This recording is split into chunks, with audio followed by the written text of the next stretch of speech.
जय हिंद दोस्तों, एक नई वीडियो में आप सभी लोगों का फिर से स्वागत है। जैसा कि आप लोगों को मालूम है, आरआरबी एनटीपीसी का एग्ज़ाम 16 मार्च सेकंड शिफ्ट का हो चुका है। तो इसमें जितने भी क्वेश्चन आपके पूछे गए थे, हम उन क्वेश्चनों का एनालिसिस करेंगे। तो वीडियो के लास्ट तक बने रहें। तो चलिए बिना देर के बाद हम वीडियो को करते हैं स्टार्ट। चलिए बात करते हैं पहला क्वेश्चन पूछा गया था, जब सफ़ेद प्रकाश एक प्रिज्म से होकर गुजरता है तो स्पेक्ट्रम का निर्माण मुख्य रूप से डैश डैश के कारण होता है। तो किसके कारण होता है? तो साथियों, ये आपका विक्षेपण के कारण होता है। तो ऑप्शन बी बिल्कुल राइट हो जाएगा। चलिए अगला क्वेश्चन आपका पूछा गया है, क्लोरोफिल के निर्माण के लिए कौन सा खनिज आवश्यक है जो सीधे प्रकाश संश्लेषण में सहायता करता है? बहुत ही इंपॉर्टेंट क्वेश्चन आया था आपके एग्जाम में। तो अगर बात करते हैं तो इसका जो सही आंसर होगा, तो इसका सही आंसर हो जाएगा साथियों मैग्नीशियम। तो ऑप्शन बी बिल्कुल राइट हो जाएगा। चलिए बात करते हैं अगले क्वेश्चन की। अगला क्वेश्चन आपका पूछा गया था, निम्नलिखित में से कौन सा स्मारक दौलताबाद किले के अंदर स्थित नहीं है? तो इसका जो सही आंसर होगा साथियों आपका बीबी का मकबरा। तो ऑप्शन सी आपका बिल्कुल राइट हो जाएगा। बीबी का मकबरा जो साथियों आपका दौलताबाद किले के अंदर स्थित नहीं है।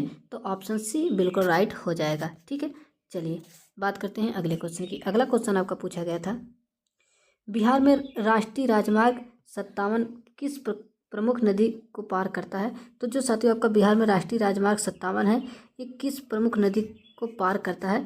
तो ये आपका साथियों किस नदी को पार करता है? तो ये आपका कोसी नदी को पार करता है। तो कोसी नदी किस ऑप्शन में है? तो ऑप्शन नंबर सी आपका बिल्कुल राइट हो जाएगा। चलिए अगला क्वेश्चन पूछा गया था आपके एग्जाम में, भारतीय संविधान का अनुच्छेद 6 निम्नलिखित में से किससे संबंधित है? तो जो साथियों आर्टिकल 6 है वो किससे संबंधित है? तो वे आपका साथियों पाकिस्तान से भारत प्रवास करने वाले लोगों की नागरिकता की। तो ऑप्शन भी आपका बिल्कुल राइट हो जाएगा। जब भी आपके एग्जाम में पूछा जाए अनुच्छेद 6 किससे रिलेटेड है, तो उसका सही आंसर होगा पाकिस्तान से भारत प्रवास करने वाले लोगों के नागरिकता। तो ऑप्शन भी बिल्कुल राइट हो जाएगा इस क्वेश्चन का। चलिए बात करते हैं अगले क्वेश्चन की। अगला क्वेश्चन आपका पूछा गया था, शुक्र ग्रह के वातावरण में घने सफ़ेद और नीले बादल किस अम्ल से बने होते हैं?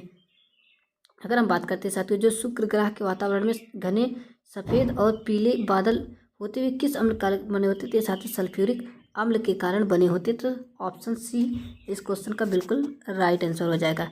पूछा गया है किस अगला क्वेश्चन है साथियों, भारत में किस अधिनियम के द्वारा प्रांतों में द्वैध शासन प्रणाली लागू की गई है?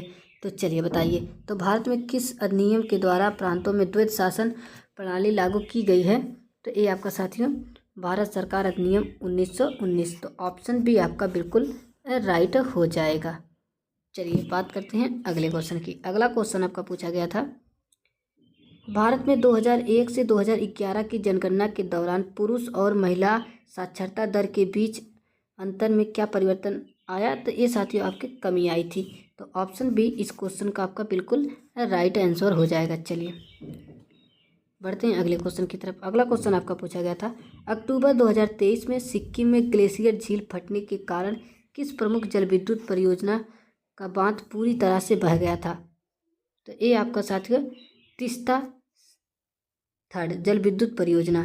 तो आपका ऑप्शन भी बिल्कुल राइट हो जाएगा। जो साथियों तीस्ता थर्ड विद्युत जल परियोजना, ये आपके जो सिक्किम ग्लेशियर झील फटने के कारण क्या है साथियों, विद्युत परियोजना का बात पूरी तरह से क्या बह गया था।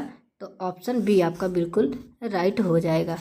चलिए बात करते हैं अगले क्वेश्चन की। अगला क्वेश्चन आपका पूछा गया था, 92वां संविधान संशोधन अधिनियम 2003 निम्नलिखित में से किससे संबंधित है?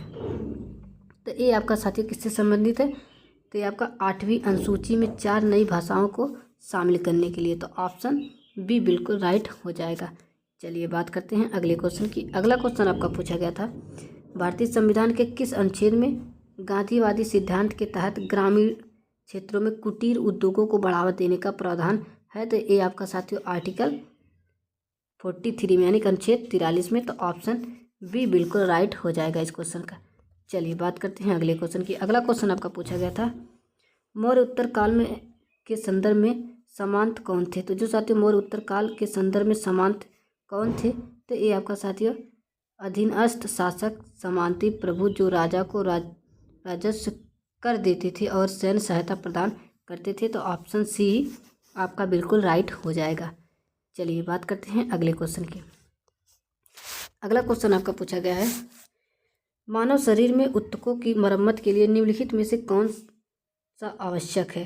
तो अगर बात करते हैं साथियों, मानव शरीर में ऊतकों की मरम्मत के लिए निम्नलिखित साथियों जो आपके ऑप्शन के अनुसार विटामिन जो है बिल्कुल राइट आंसर हो जाएगा, तो ऑप्शन सी बिल्कुल राइट हो जाएगा।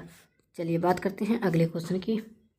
अगला क्वेश्चन आपका पूछा गया है, अधिकांश विंडोज़ एप्लीकेशन की कीबोर्ड शॉर्टकट Ctrl+A का कार्य क्या है। तो साथियों आपके एग्ज़ाम में कंप्यूटर से रिलेटेड 1 या 2 क्वेश्चन जरूर पूछे जा रहे हैं, तो इसलिए कंप्यूटर से रिलेटेड जितने भी टॉपिक आप पढ़ के जाइए, ठीक है। तो अगर हम बात करते हैं साथियों जो शॉर्टकट Ctrl+A का कार्य क्या है, तो ये साथियों क्या है, सभी सामग्री का चयन करना। तो 21 ऑप्शन में है, option number B select all content, option B इस क्वेश्चन का बिल्कुल राइट आंसर हो जाएगा। तो दोस्तों वीडियो कैसी लगी कमेंट बॉक्स में ज़रूर बताएं।